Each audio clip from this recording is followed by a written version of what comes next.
राजू कुमुद दीदी का इकलौता पुत्र है, बेहद आज्ञाकारी व लाडला। पढ़ने लिखने में उसका मन कभी न लगा, सो पिता ने अपने व्यवसाय में ही उसे माहिर बना दिया। राजू का व्यक्तित्व अब निखर गया था।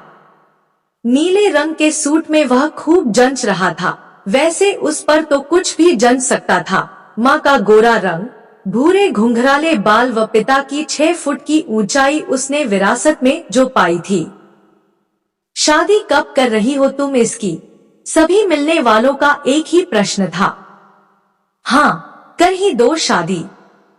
अब तो लड़का काम पर भी लग गया है। कहो तो अपनी चचेरी बहन की ननद से बात चलाऊं। शोभा कुमुद दीदी के पास सरक आई। ऐसी जल्दी भी क्या है? मुझे बहू चाहिए लाखों में एक। लड़की गोरी चिट्टी तो होनी ही चाहिए। तुम्हारी बहन की ननद का रंग तो काला है। कुमुद दीदी ने मुंह बिचकाया। शोभा के इस अपमान से पास ही खड़ी शारदा की आंखें चमकने लगी। वह बोली, कुमुद मेरी जेठानी की लड़की है। वे लोग तुम्हारा घर भर देंगे। पूरे 25 लाख रुपए नकद देने को तैयार हैं। दीदी को यह लुभावना प्रस्ताव भी डिगा न सका। पूछा, लड़की देखने में कैसी है? पढ़ी लिखी कितनी है? सुनते ही शारदा का मुंह उतर गया। हौले से बोली, 8वीं पास है।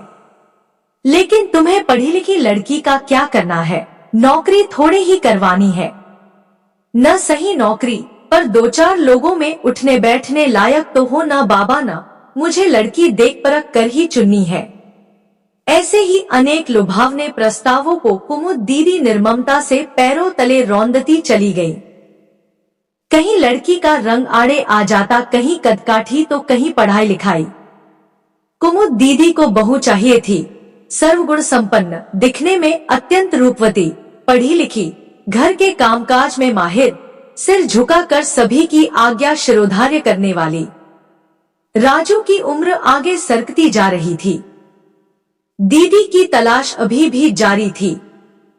एक दिन मैंने दीदी को समझाने का प्रयास किया, अब तुम लड़की जल्दी से ढूंढ लो। इस अगस्त में राजू 28 साल पूरे कर लेगा। अब देरी ठीक नहीं। कहाँ ढूंढ लूं? कोई अच्छी लड़की मिलती ही नहीं। लगता है हमारे यहाँ लड़कियों का अकाल पड़ गया है। किसी में कुछ नुक्स है तो किसी में कुछ। अब हमें एक ही तो बहू चाहिए। आंखों से देखते हुए मक्खी कैसे निगल ले, उत्तर में वे फट पड़ी थी। क्यों, तुम्हारी सरला चाची की लड़की सुषमा में क्या कमी है? तुमने पिछली बार उसकी कितनी प्रशंसा की थी। वह तो बड़ी बेशर्म लड़की है। पूरे समय खीखी करके हंसती रही, किसी का कोई लिहाज ही नहीं।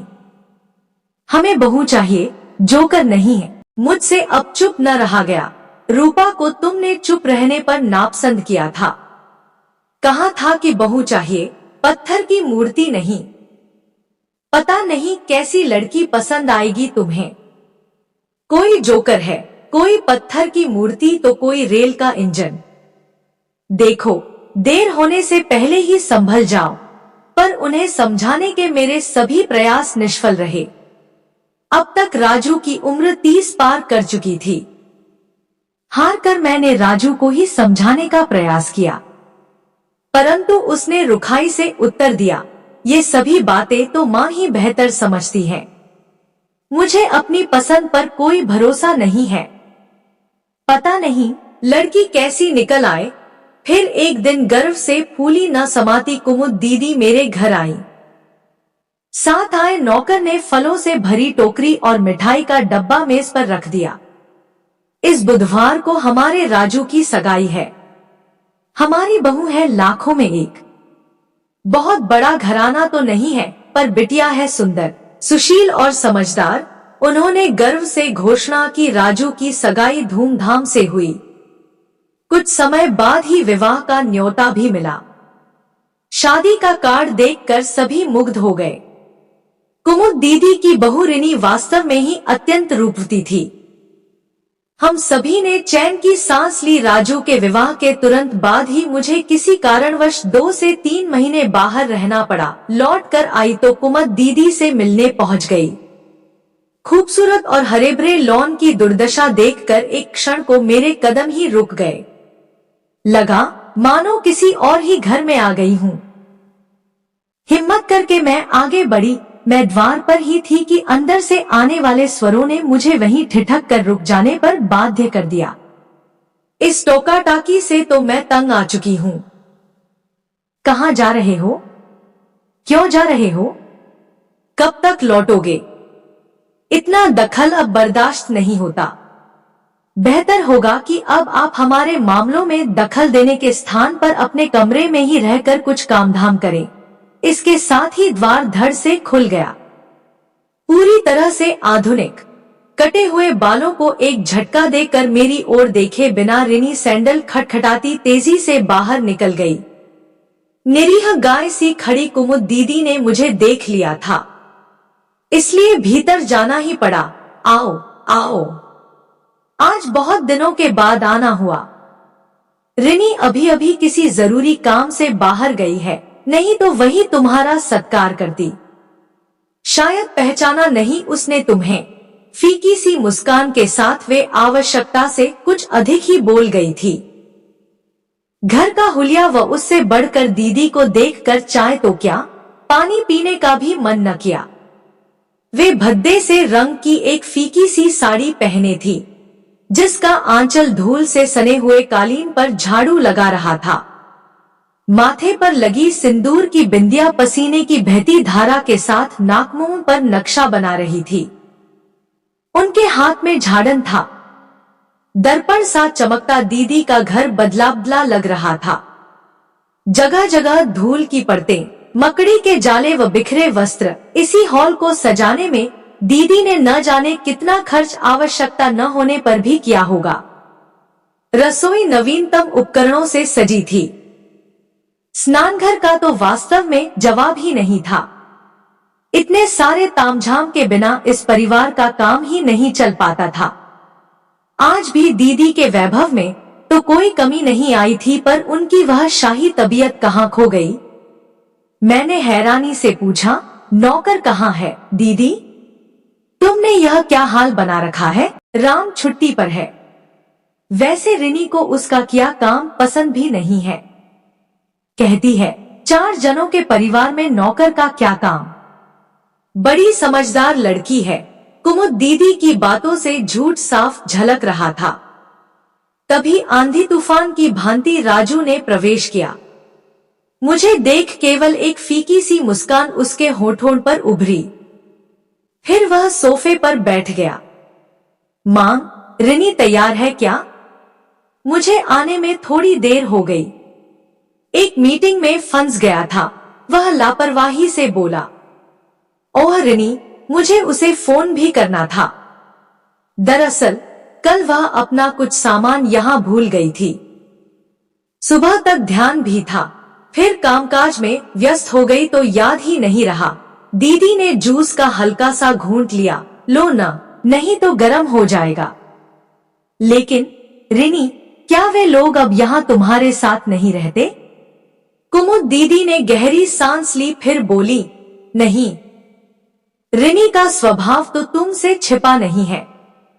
राजू की शादी के बाद हम लोग पूरा व्यापार उसी को सौंपकर निश्चिंत हो गए थे। बस शायद यहीं से रिनी को यह महसूस होने लगा कि वही घर की मालकिन है। फिर मैंने भी तो चाबियां उसी को थमा दी थी, लेकिन हम लोग तो उसे बोझ लगने लगे। राजू भी उसी की सुनता था। पिछले दिनों मेरे भांजे का तबादला यहाँ हो गया था। वह पूरे परिवार को लेकर मिलने आया। मकान मिलने में 2 से 4 दिन लग ही जाते। अब हमारी कोठी इतनी बड़ी है कि कोई भी महीने 2 महीने आराम से रह सकता है। उसे रुक जाने को कहा तो रिनी ने ऐसा हंगामा किया कि पूछो मत। हमारी तो छोड़ो, उन लोगों का भी बहुत अपमान किया। तुम्हारे जीजाजी का भी लिहाज न किया। इतने पर भी राजू चुपचाप सुनता रहा। कुमुद दीदी की आंखें भर आईं। उन्हें पहुंचकर दृढ़ स्वर में आगे बोली, उसी दिन हमने यह फैसला किया कि राजू और रिनी का अलग हो जाना ही हम लोगों के लिए अच्छा है। उन्हें एक फ्लैट खरीद कर दे दिया है। व्यापार भी धीरे धीरे अलग कर देंगे। असल में रिनी को गलतफहमी ही यही थी कि राजू हमारा इकलौता बेटा है और उसकी जुदाई हम शायद सह नहीं पाएंगे। पर अब जब राजू ही पराया हो गया तो उसका क्या मोह करना। हाँ, राजू और रिनी ने बहुत माफी मांगी पर मैं अडिग रही। मेरे लिए वे दोनों अनमोल हैं, किंतु एक बार रस्सी टूट जाए तो जुड़ने पर भी गांठ रह ही जाती है। दूर रहकर पास होना बेहतर है। साथ साथ रहकर दूर हो जाने के लिए और कोई चारा भी नहीं था। अब हम लोग तीज त्योहारों पर मिलते हैं। कोई खुशी हो या दुख मिल बांट सकते हैं। सच मानो तो अब हम पहले से अधिक पास पास हैं। दीदी की बातें सुनकर मैं मन ही मन उनके इस निर्णय का अवलोकन करने लगी। शायद दीदी ने वक्त को देखते हुए सही निर्णय लिया था। अगर अपनों का प्यार बना रहे फिर दूरी क्या माने रखती है।